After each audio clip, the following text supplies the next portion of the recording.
gaming is often thought of as just a fun thing to do, but I am a firm believer that gaming pays huge dividends in the classroom.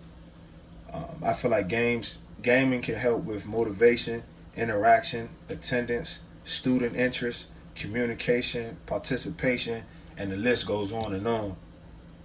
There are times where before staff meetings or during staff meetings at my job now, we play games such as Kahoot or Jeopardy or things like that. And the reason for that is because games are being used in staff meetings to create a bond between coworkers.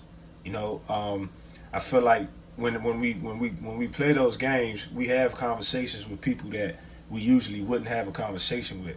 And once that conversation has started, that can create a type of relationship or a bond, if you could say.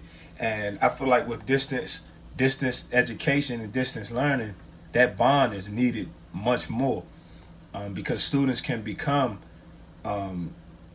very unmotivated and not knowing what they need to do because they just don't have a relationship or a bond with either their teacher or their classmates.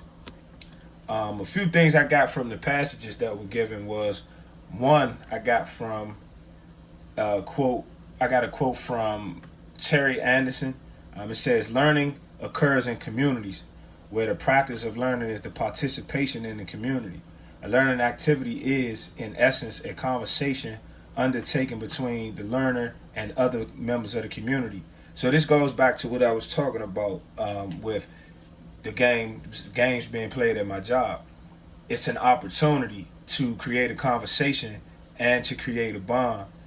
So that's the main thing that I believe that gaming in schools can present. Another quote that I got from the Imagining Multi-Roles and Web 2.0 Distance Education was, "Curricula may not always explicitly utilize technology in such ways, but there are more ways than one to achieve a learning outcome.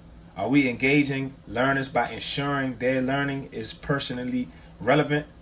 So that can go to talk about a student who, use of technology, or in this case gaming, can really help that student.